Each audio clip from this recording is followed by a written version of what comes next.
The invention of the lawnmower.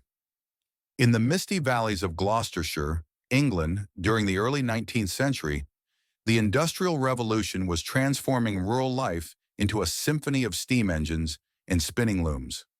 Amid the clatter of textile mills, one unassuming engineer sparked a quiet revolution. Not in factories, but in the emerald expanses of gardens and sports fields. Edwin Beard Budding, born on August 25, 1796, in the village of Eastington near Stroud, was a self-taught machinist with a knack for tinkering.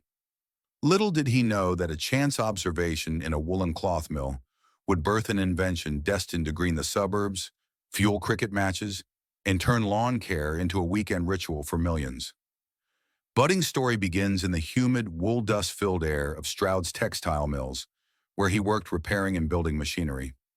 Gloucestershire was a hub for wool production, and mills buzzed with innovations to perfect the fabric's finish. One machine in particular caught Budding's eye, a bench-mounted cylinder studded with sharp blades that sheared off irregular tufts from woolen cloth, leaving a smooth, even nap. It was a simple yet elegant device powered by hand or basic gearing, designed for precision trimming. As Budding watched the cylinder spin and slice, a whimsical "what if" crossed his mind. Could this tame the unruly grass of England's manicured lawns? In an era when lawns were symbols of wealth and leisure, vast stretches kept for pleasure grounds, parks, and emerging sports like cricket and bowls, grass cutting was back-breaking drudgery. Laborers wielded scythes, heavy curved blades swung in rhythmic arcs that demanded skill, strength, and endless hours. A single acre could take days, and the results were often uneven, leaving patches of wild tufts.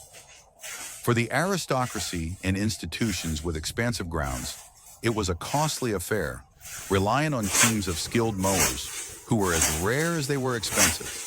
The year was 1827 or 1828, accounts vary slightly, and Budding, ever the problem solver, began sketching in his spare time. He envisioned adapting the cloth shearing cylinder, mount it horizontally in a wheeled frame, add a fixed shear plate beneath like scissors, and gear it so the blades rotated as the machine rolled forward. The grass would be sheared clean, not hacked, producing a carpet-like finish. But turning idea into iron required more than sketches. It needed funding, expertise, and secrecy. Forging the first cut, partnership and patent entered John Ferrabee, a shrewd local engineer and owner of the Phoenix Iron Works in nearby Thrupp. Ferrabee, known for high-quality castings and agricultural tools, saw potential in Budding's wild notion. On May 18, 1830, they struck a deal. Ferrabee would cover development costs, secure the patent, and handle manufacturing and sales, while Budding focused on design and refinements. In a twist of entrepreneurial savvy, Ferrabee even gained rights to license the invention to other makers, ensuring royalties flowed back to the partners. The prototype took shape in Ferrabee's foundry, a hulking contraption of wrought iron and wood. At 19 inches wide, it featured a heavy iron frame for stability, two large wooden rollers, front and rear, to guide it over uneven turf, and a long handle for pushing. The heart was the cutting cylinder, a revolving drum with helical blades that spun against a fixed horizontal blade, driven by gears linked to the rear roller at a 16:1 ratio, meaning one full turn of the roller yielded 16 precise slices. It weighed about 200 pounds, a beast meant for two strong men to push, but it promised efficiency. One man could now mow what once took three with scythes. Testing was clandestine. Rumors persist that Budding wheeled his prototype out under cover of night to a secluded field, fearing ridicule from neighbors who might brand him a madman for inventing a grass-eating machine. The first trials were promising. The blades sheared grass cleanly, leaving a velvety surface without tearing roots or scalping soil. By August 31, 1830, during the reign of King William IV, Budding filed his patent, a new combination and application of machinery for the purpose of cropping or shearing the vegetable surface of lawns, grass plats, and pleasure grounds. It was a watershed moment, officially birthing the mechanical lawnmower, rolling out to the world. Early adopters and skepticism production ramped up at Ferrabee's Thrupp factory, but initial sales were slow.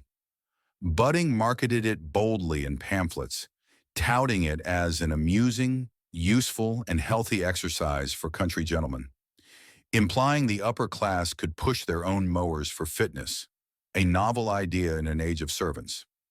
The first buyers were institutions with grand lawns. In 1831, one went to the Regent's Park Zoological Gardens in London, where it tamed the wild enclosures around animal exhibits. Oxford colleges snapped up another, using it for their manicured quadrangles. Skepticism lingered. Some dismissed it as a gimmick for the idle rich, too heavy for practical use. Yet demonstrations won converts. At public trials, crowds marveled as the mower glided over turf, clipping grass to a uniform height without the sweat of scything. By 1832, manufacturing rights were licensed to J.R.&A. Ransomes of Ipswich, a firm still producing mowers today as Ransomes Jacobson. Their version, like the one preserved in the Science Museum, refined the design with better gearing for smoother operation. Budding's invention spread quietly but steadily. By the 1840s, pony-drawn versions emerged.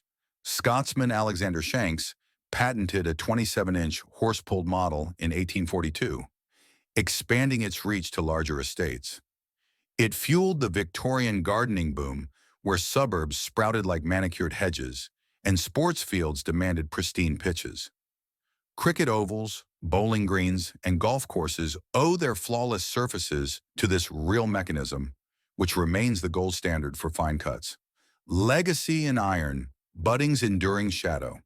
Tragically, Budding didn't reap the full harvest of his genius. A prolific inventor, he later created the adjustable spanner, 1842, chaff cutters, and even a pepperbox pistol. He died of a stroke on September 25, 1846, at age 50, reportedly penniless despite thousands in royalties. By his death, only about 1,000 mowers had been built, but the seeds were sown. Ferrabee's factory churned out 5,000 by the 1860s, and evolutions followed.